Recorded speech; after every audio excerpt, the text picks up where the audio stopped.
Hi everyone, it's Katie. It's about 1 week post Boston Marathon, and I thought I would do my second YouTube video showing you some new gear that I got, reviewing the race, talking about what I wore, and stuff like that. So let's get into it. The first thing I'll show you is this B.A.A 5K t-shirt. I ran the 5K on the Saturday before the Boston Marathon, and I'm excited because I'm also doing the distance medley this year, which means more Boston gear and swag and more Adidas gear. So this is the t-shirt. It's unisex, so I got an extra small. I was kind of going back and forth between the small and the extra small. You can see it's royal blue, but I do like it does have what seems like it could be a pulp lime color, and it is a t-shirt, and you can see because it's unisex, it is a bit tight along the bottom, but I don't think that'll bother me too much. I was happy with the extra small because it fits pretty well the rest of the fit, and I kind of just like to wear it sort of like this, and then it doesn't have that tightness on the bottom. So again, this is from the B.A.A 5K, and I'm excited to get the t-shirt for the 10K and then the half marathon. And then I'm wearing the split short, part of the Boston Marathon 2022 collection. This short was released just before I flew up to Boston, and so I quickly purchased it. It was the second short of the collection. I really love the colors, love the design, the detail there, and the 2022 logo here, nice and bold. It matches really well to some of the other things I showed you in the previous video. Super lightweight, nice thick string here, really very comfortable. I actually thought about, as I mentioned before, I don't run in this style short, but I thought about maybe taking these for a test drive once I get back to running. It also, I liked that it's, again, very lightweight and kind of splits right here, so it seems like it'd be very comfortable and wouldn't ride up. And it seems like this short also kind of matches the professional runner kit, but of course a different color, so I did think they were very technical feeling, sort of like a race day short, especially if you run in these type of shorts. This is the B.A.A 5K medal. You can also see here my themed nails that I had for the weekend. A nice medal, and I was excited to get this one in preparation for getting the marathon medal on Monday. I will show you also, so when you sign up for the 5K, they actually mail you your bib as well as a little map. And then this great unicorn sticker, which I've already added to my water bottle. And the 5K is part of the Distance Medley series, and so if you sign up for the Distance Medley, then you get some additional swag at the end, so I'm very excited for that. Okay, this is the very exciting Boston Marathon Finishers shirt, which comes in your bag when you pick up your bib. I was super excited to get this, and it is the same style shirt as the Own the Run long sleeve tee that came in a very light white that I reviewed in my previous video. So really nice technical fabric. All of the even years, I guess you get a blue shirt. Any odd years you run it, the shirt is yellow. But I do, again, like that there is that pulse line, which kind of speaks to the specifics of the rest of the collection. So the same as that other shirt that I have, but it has the John Hancock logo there. And then on the back, it does have Abbott World Marathon Majors, I believe. So this is a size small. Has the armholes. I'm very happy with the fit, the buttery soft feel on it, and then that sort of waffle texture on the back, same as the other one that I have. And then these are the last pair of shorts, and I noticed these online when I got back from the marathon, and so I did order them. This is a size small, so this now makes the third short in the collection. I do like these. I really like the color. I like this bright stripe here. They kind of remind me of a soccer short. And they do have this nice zipper on the back, which I can't, there we go. That's very handy, seems sturdy and secure. So again, I really like these shorts, and they were something that I actually saw online, but as part of the outfit for the model of a shirt. And so I was kind of wondering when they would have these. I thought maybe they'd have them at the expo, but didn't see them online until after I got back. So again, this was the participant t-shirt and then these shorts. And I will show you some of the other things that come in the bag when you picked up your bib. The beautiful bib, of course. I was very excited to get that. The official program, you can view this online and download it, but it was nice to have a hard copy also so I could share with my family. Has a lot of information about the race and specifics of the 50 years of women running. You also get a course map and spectator guide, which again is online, and this is just a hard copy. This Sam Adams beer opener with the logo there, and I think this is something that's included every year as Sam Adams is one of the sponsors. This great pin that your supporters can wear, and this sticker here, which I added to my water bottle. I visited the expo on Friday. I was excited to get there early in hopes that I could snag any of the gear that I didn't already have. I thought maybe I'd be the first in line. Sadly, the line was already wrapped around the building, but got into the expo nonetheless, and it was very crowded, especially around the Adidas gear. So I was actually happy that I had already ordered everything and anything I wanted. So I did a quick scan. I didn't see any new gear. They did have some different color options for some of the graphic tees, but as you all know, I've already purchased everything, so I felt I didn't need to get anything else.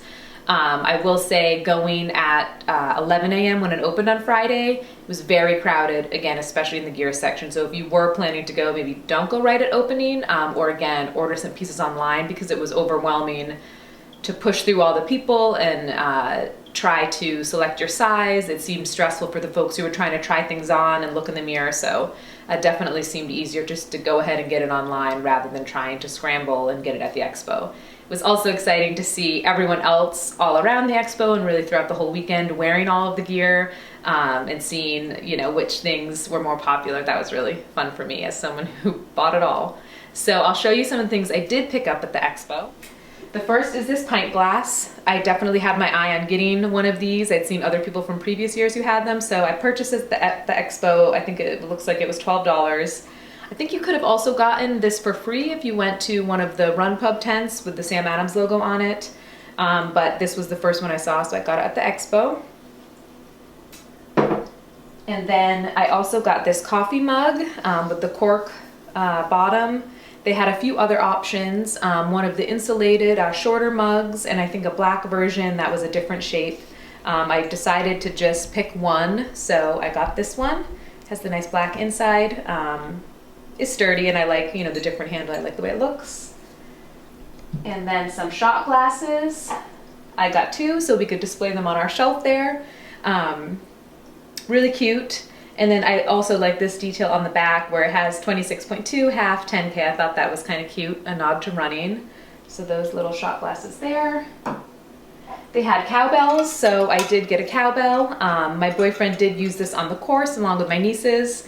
His hands were pretty torn up, so I guess you have to be careful when you are ringing it because the metal is a bit sharp, but I'm going to keep this and put it on a shelf for display. And then Spike the Unicorn, I also had my eye on this, and so here he is. I'm not sure how different he is from year to year, but it does say 2022 on there. Seemed like there were different versions. Some of the faces looked a little bit different, but here is Spike.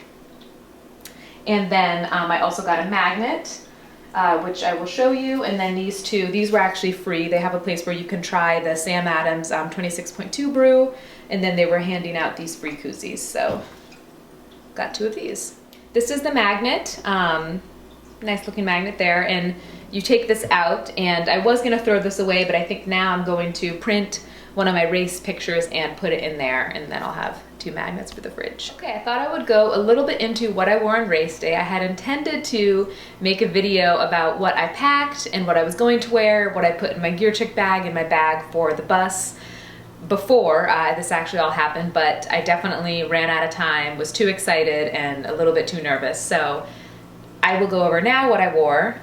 The weather, as some of you know, was I think high of around 55, low in the 30s in the morning. Average temp was around 49, not a cloud in the sky, no rain, and ended up being pretty sunny, but really perfect race day temps. Although again, the sun was kind of strong, and I definitely got a sunburn along with some others I saw online. So I'll show you what I wore, and overall I was pretty happy with it.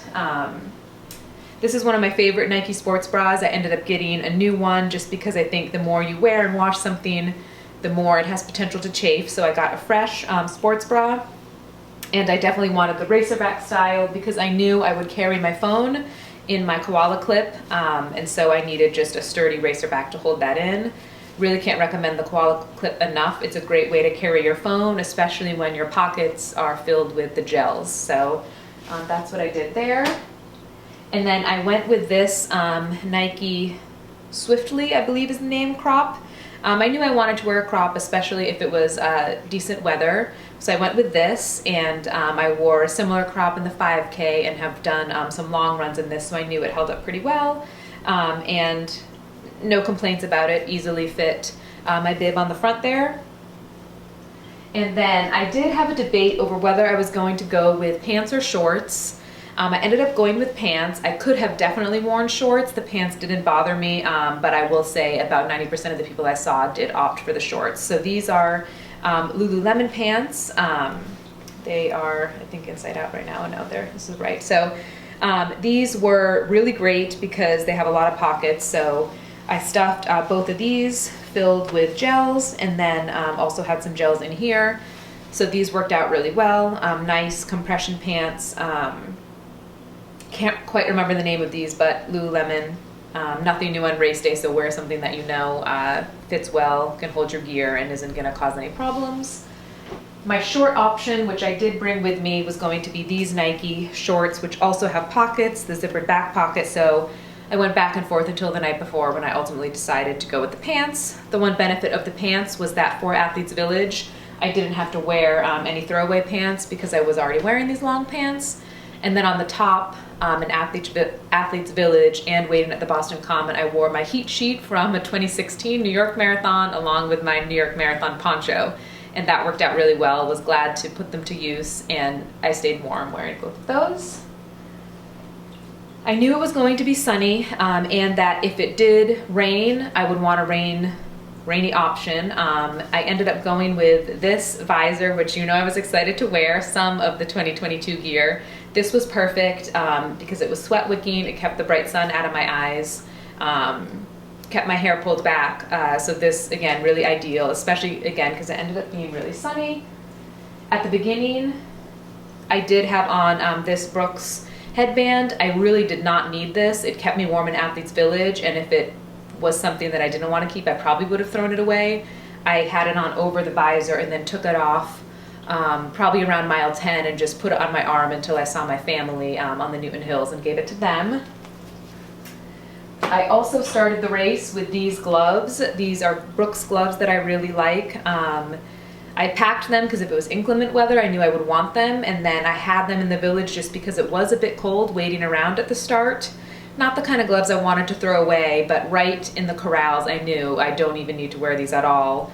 I wanted to put them in my pant pockets, but because my gels were in there, I ended up just stuffing them into the sides of my sports bra. Never wore them during the race at all, and then gave them to my family when I saw them again at the hills. But they are nice because they do have this, so if it was windy and rainy, I would have saved some warmth with this little mitten pocket. I was trying to go into the race planning for if the weather all of a sudden changes and it's like 2018, I'll at least have something to wear, although once it got to the weekend, I felt pretty solid about the forecast. And then for socks, I wore these Nike racing socks.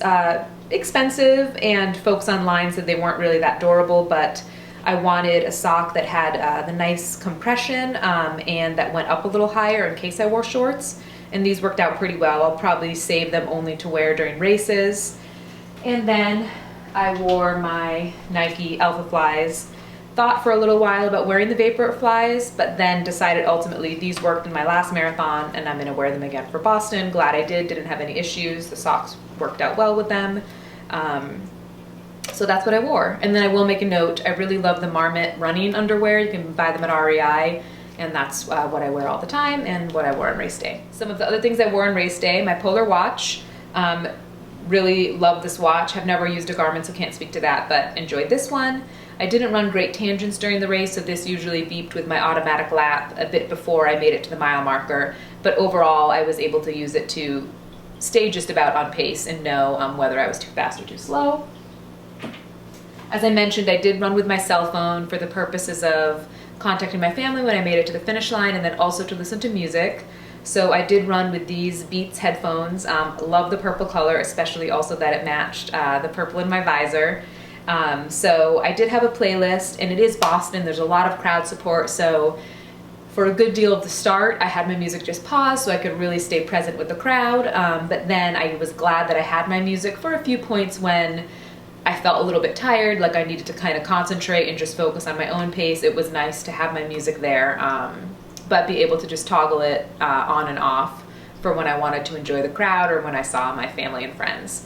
So I ended up running, obviously with the headphones in my ear, and then the case I carried in this, which I ran with. I knew I would want to have hydration with me so that I could not worry about only taking my gels when I reached a water stop. I knew I wanted to have at least a little bit of water. So I had this filled with water, and then also had the headphone case in here along with 2 gels, so I didn't have to cram my pockets super full.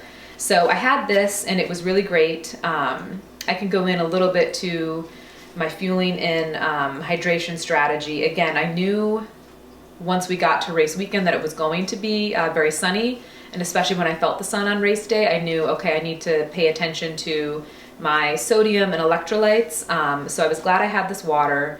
Overall, I think one of the mistakes I made was not taking in enough water at the water stops. It was crowded overall and very hectic, so I tried to conserve this, and then when I saw my family at mile 20, they had for me this water bottle, so I ditched the other one, had this with fresh water, and then also had a bottle of Scratch, which I took a few sips of and then tossed to the side. But this is just one of those hydro packs, but it does have the handle, so it's easy to carry from the hills through to the finish. So for fueling, I used what works for me. I had breakfast when I first woke up, banana peanut butter on toast, and then I had a second breakfast when I was on the bus to Athletes Village about 2 hours prior to the start. I had the same toast, peanut butter, banana again, and I also sipped on a Scratch hydration mix. And then once I got to the village, I had some more water, and then had this Honey Stinger waffle, which is a pre-run staple for me. I had this about 10 minutes or so before the start, right when we were in the corrals, walking towards the final corral area. And then my hydration strategy for during the race, or hydration and nutrition, was to go with these Humagels, which I love. I've been using them during this buildup and really, really love them. Can't say enough good things about them. So I used a combination of the electrolyte with caffeine, the regular just 1 serving of caffeine, and then this mocha flavor, which has the double caffeine. So I used 8 gels total, and I think I had 3 of these, 4 of these, and then the rest of these.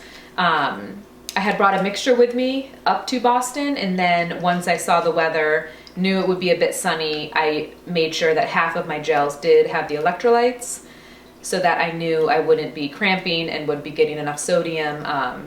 Given that I'd be sweating more, it wasn't going to be that cold out. And then as a supplement, somewhere around here is this. I added up how much sodium I would be getting total from the Humagels, and so I didn't feel I actually really needed the salt tabs, but I carried some with me, and then once I felt the heat in the sun during the race, I figured, you know what, let me spend a few miles having these. So I think I probably had 6 or 8 total in between the miles when I was taking the Humagels, which is every 3 miles. I took some of these and was glad I had them because I never did get cramping. And even though I feel like I didn't have enough water, I had enough energy to finish strong because I think I had enough sodium and electrolytes. One other part of my race day outfit was these New Balance armbands. These I wore in my last marathon and in some training runs, and I really liked them. Definitely did not need them for this race, and I figured I'll start with them and then I can just pull them down if I want and then take them off, toss them to my family if I need. Ended up keeping them on the whole race, and actually I was happy about that because I did get a sunburn really only in that exposed piece of skin between the crop and the armband, so I'm sure I would have got an all-over sunburn on my arm if I wasn't wearing these, so they ended up working out well. I will also touch on things that I brought just in case. Everyone always says to prepare for Boston, come with everything. The weather could change at the last minute. You really don't know. And so I felt pretty good about the weather. It had seemed to stabilize over the week before. So I felt pretty good about what I had, but just in case, I did bring some additional things in case it all of a sudden turned freezing. I did bring this neck warmer. And then I did have a poncho. I carried a poncho also in my bag on the bus, just in case it was extra cold, for a layer to block the wind, or if it started raining, misting a little bit, I could at least have this to stay dry. And then I also packed a long sleeve. This is just a Lululemon long sleeve, really nice to run in, pretty lightweight, and I thought I can wear this underneath if the weather changes and I want to wear long sleeves. And then a bit of overkill, but again, I really didn't want to be caught up in Boston without the right gear if all of a sudden it became 2018 weather. And so I did pack one of my running rain jackets. This one really does a good job of keeping the rain out, keeping me dry. So I thought, if I need to wear this last minute, I'll have this. And of course, I did not bring any of this to Athletes Village because it's not stuff I wanted to throw away. It was just stuff I wanted to have just in case the forecast changed and I could rework my race day outfit. This is the Unicorn Finisher medal. Definitely one of my favorite pieces. It's beautiful. I'm attempting to run the World Marathon Majors. This is my 4th major, and I was so excited to get this medal. It's blue. I think 2021, to celebrate 125 years, was a bit different than this one, and this seems to be back in the same style as a few years prior to 2021. I didn't get it engraved. I might do that at a later date. I know you could have got it engraved at some point over race weekend, but I just kind of ran out of time. But there's the medal. And this is the heat sheet they give you at the finish line. I'm planning to save it at least for a little while, so maybe I can cut it up and get some sort of shadow box that has my bib and maybe a piece of this and some other things from the weekend. So I'll save it for now. Also possible that maybe I will bring it to Athletes Village for next year. I did qualify during this race for next year, so I am excited to register once the time comes and hopefully get a spot for next year and do it all over again and potentially buy all the new gear. Can't wait to see what the Adidas gear is for 2023. The obsession continues. One note about the starting line, I did opt to gear check a bag, and I'm glad that I did because, again, it was in the 40s, 50s, didn't feel cold at all during the race, but immediately upon finishing, I was very cold. I think others were too. Once you cross the finish line, you get water first, and then I believe your medal, and then a bag of food and drink, and then the heat sheet, I think, is one of the last things you get. And so I was really cold by the time I got the heat sheet, and then was happy that I could go right to the gear check, and I had a change of dry clothes in there. I ended up wearing the Tuesday morning long hoodie, and that was great because I was actually able to change into that big tunic sort of right there next to the buses, and then that kept me warm enough until I could meet my friends and family and exit the area. So that was really great. I'm glad I again opted for the gear check. I was able to put some additional nutrition in that bag. I also packed, some wet wipes and other things that I thought, in case I'm not able to meet up with anyone right away, I'll have that handy in the gear check. So I definitely recommend that. Thanks for watching this recap video. It was an amazing experience to be at the Boston Marathon 126th running this year. Really, the whole weekend, start to finish, was once in a lifetime. Definitely felt like a once in a lifetime race. I'm from Massachusetts, and so it was really wonderful to have my family and friends there. They made it so special coming out to cheer for me.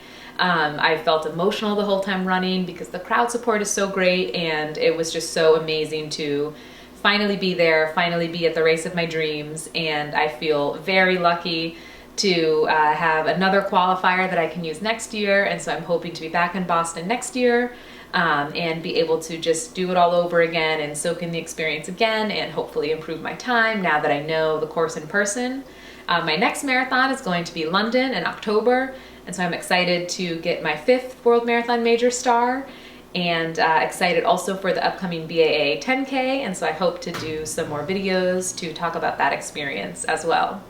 Thanks again, and congrats to everyone who ran.